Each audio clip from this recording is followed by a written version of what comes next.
Was a girl running in our group. She had a high-speed motor in a 40 Ford coupe. She had a racing cam and a Super George. Look at Buddy, hot rod and large. She's a hot rod. She's a hot rod. We are here to serve you as car people. And speaking of serving you, the NHTSA has launched a mobile app that automatically checks for safety recalls and alerts users when a recall has been issued.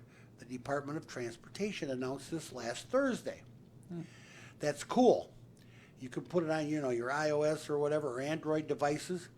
The Safer Car app, it's called Safer Car, one word, app allows you to store your information locally on your device, and then the app goes to work to inform you of recalls as they occur, and owners can more quickly get their free recalls scheduled repaired.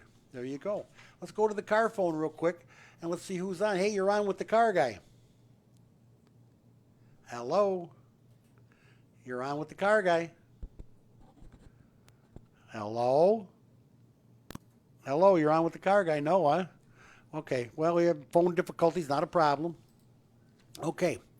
So you know about the car app, the NHTSA. Whatever you do, there is also in Midlothian this evening, there's a cruise night at Jack's Place in Midlothian, a place right by the metro station there in Midlothian. You want to go over, they got extra parking over there. Car show and cruise, and this doesn't start till like 4 or 5 o'clock in the evening. So it's just a good night. You can spend all day cruising around in your hot rod, or you're going around looking at hot rods, because there's some really cool cars out there too. And that's a good group out there. Detroit. Ex-UAW Chief Williams now has been charged in the corruption probe. They finally formally charged this guy. That's the second vice president or the second president of the UAW to be indicted, I believe. Federal prosecutors on Thursday charged ex-UAW President Dennis Williams, who led one of the nation's most powerful unions, and it is, from 2014 to 2018. He was conspiring to embezzle funds from rank-and-file workers for nearly a decade. This is the thing you just cringe to hear about. You don't want to hear this. It's horrible. Williams, 67, becomes the 15th person charged in the ongoing corruption scandal. 15. He's also the second former union president to be charged. That's what I was wondering. He's the second union president. His successor, Gary Jones, pleaded guilty to embezzlement and racketeering charges in June, and he awaits sentencing right now. So guess what? That's 2 former presidents. So this goes right to the top. Mm-hmm. The UAW this month said it would stop paying Williams' legal fees, of course, related to the federal government's corruption probe, and in June said he had paid back more than $50,000 in travel expenses deemed not appropriate. The union has also sold a northern Michigan cottage built for Williams, partly with non-union labor. Oh, come on. Is that the... Jeez, oh, Pete. I got to tell you, I'm not pro-union, I'm not anti-union. I know the union does a lot of great things and a lot of training for our workers, and it keeps bad companies or bad bosses from literally dumping on their employees and firing them for no reason. That the union works hard at that. But I've always hated the fat cats in the union. I've always hated the hierarchy. I've not liked them at all because of this kind of stuff.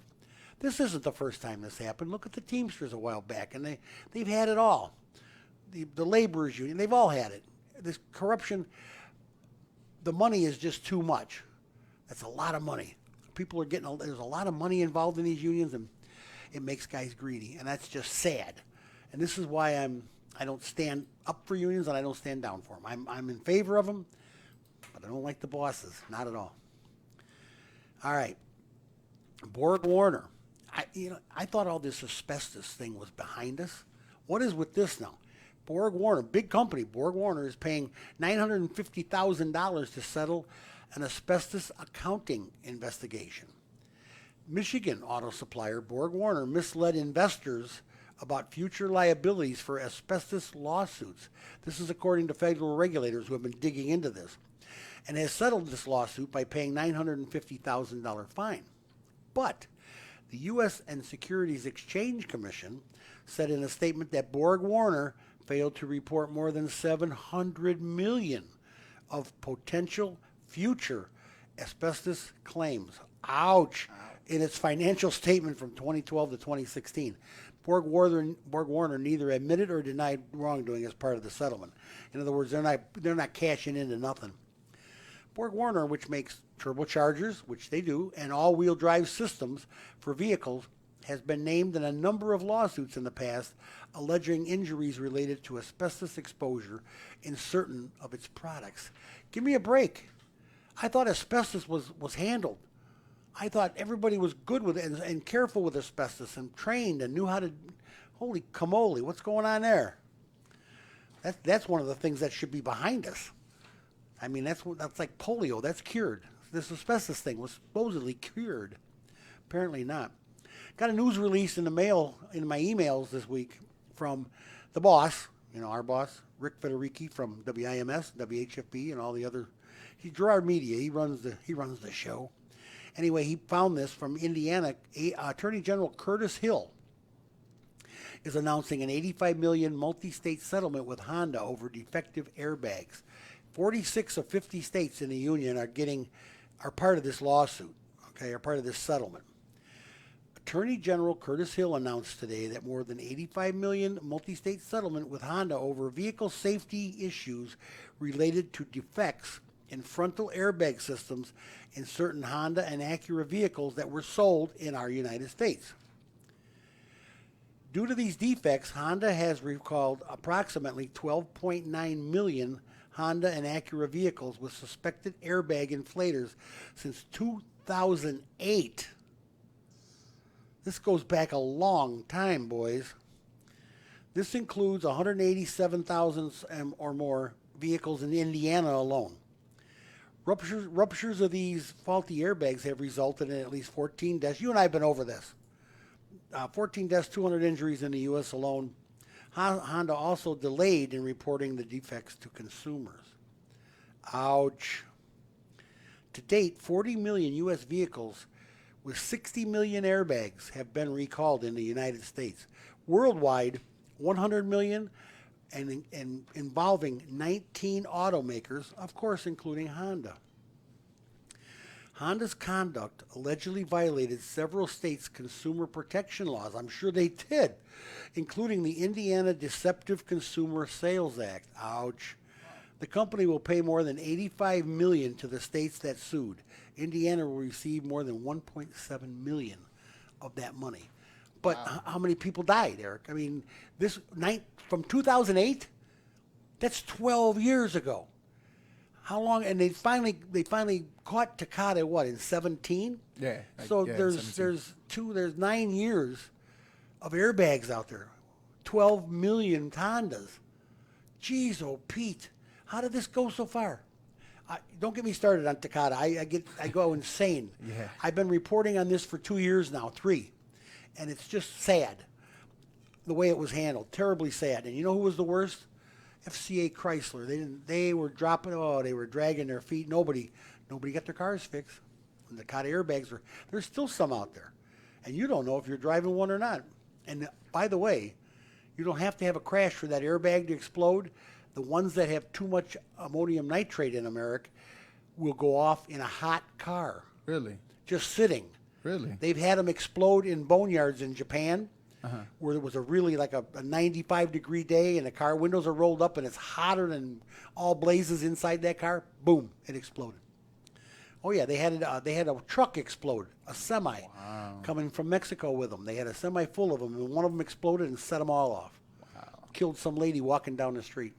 Yeah. That's sad. Takata, and this went on for 12 years. Oh, come on. All right. General Motors. Here's a union-related story that I'd like to share with you.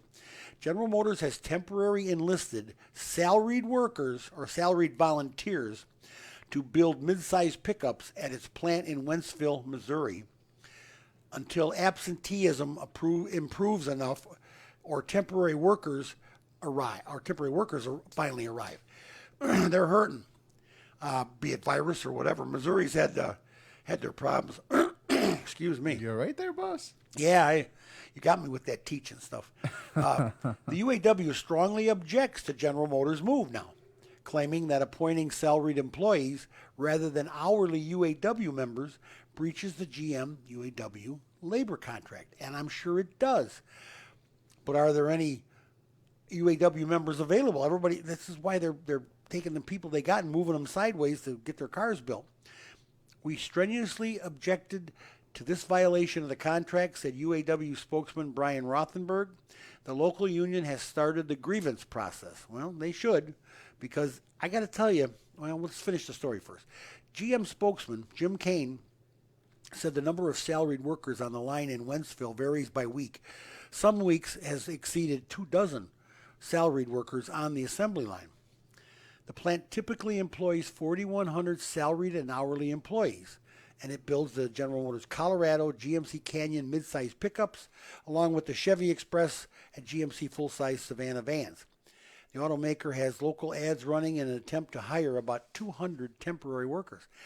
Here's the deal, and there's my slant on this. I'm with the union on this. This could just be a foot in the door. It could be a ploy. I don't know the situation that well, but if you're moving workers sideways like that and you're cutting out the rank and file, the union is getting hurt. And that's why they have these contracts, and that's why they have these clauses in these contracts. So you can't pull a shifty. But on the other side of the coin, the Chevrolet Colorado and the Canyon, I mean, come on. These are the most popular pickups out going right now. And you got to get them built. And they're way behind because of the virus and everything, the pandemic. They are so far behind in their building and manufacturing. So they don't want to let up. So I don't know. I don't know what to tell you. I do believe getting some temporary workers in there would be better. Finding some UAW members that are healthy enough to work. I'm assuming it's the virus that caused this. Doesn't mean that's right. I'm not positive that's why. Nobody says here. It just says that they have so many workers that are off sick or absent. They need some new workers. And the union should at least let them get their cars built. I mean, we got to get these cars out there, man. So you know, and I got this on my car, and I'll tell you what, I'm not sure if I like it or not. The 2020 Ford F-150 pickups are going to have here. The new 2020 Ford F-150 trucks are all equipped with standard automatic emergency braking technology. This is what the automaker Ford has confirmed last Thursday. The automatic braking system is standard on all Ranger pickups and is available on all base Ford Super Duty XL trucks and standard on, of course, the higher trim levels of that truck. In other words, it was only available on high-end models previously, but now you can get it. I know I have it on my Edge, and I got to tell you, I get the kick out of telling everybody my car won't let me hit anything. It stops me from hitting anything. I don't know if that's fair or not. What if I meant to hit it? Come on. All right, and what's it gonna? Oh yeah, whew. Jeep. This one's from my buddy Josh that works for me. He's a Jeepster, a big Jeepster, and by the end of 2021, Jeep will have a varied powertrain portfolio that plays in the electrified and diesel spaces. Here we go. While its new 3-row options and redesigned Grand Cherokee bring fresh competition to the crossover world. And on top of that, guess what? A V8 powered Wrangler appears to be close and in the offering, which could add an intriguing option to that off-war road that Jeep is having with Ford Bronco. Hello. A V8 in that little bitty Wrangler? Yo. That's going to be, that's going to be something. Sensors. Man, there's just sensors. Self-driving. We got to talk about self-driving real quick here.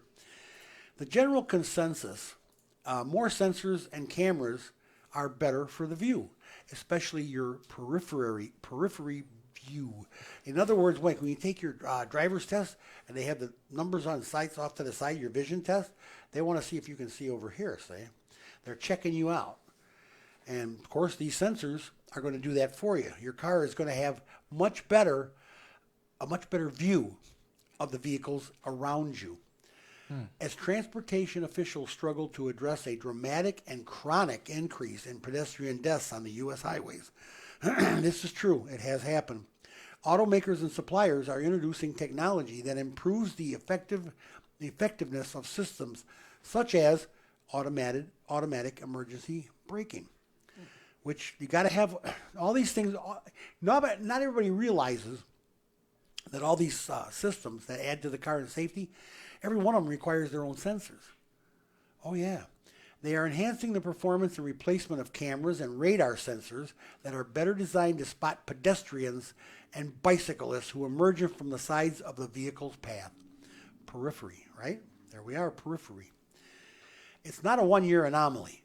Okay, during the 10-year period from 2009 to 2018, pedestrian fatalities increased by 53%, while all other traffic deaths combined increased by 2%, according to the Governor's Highway Safety Association, which estimates that pedestrian fatalities rose another 5% in 2019. So we're killing each other left and right without our sensors and our cameras and our automatic systems. People are not paying attention or something. I don't get it.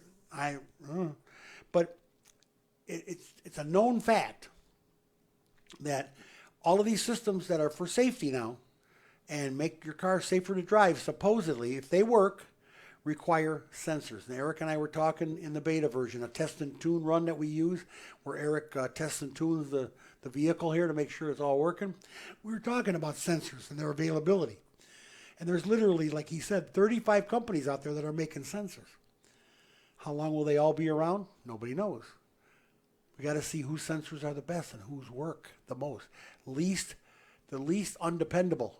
Does that make it least undependable? Now, that's a crazy combination. Right. I mean, if I had an English teacher sitting here, he'd probably slap me. But I got to tell you, the sensors are the future of autonomous driving.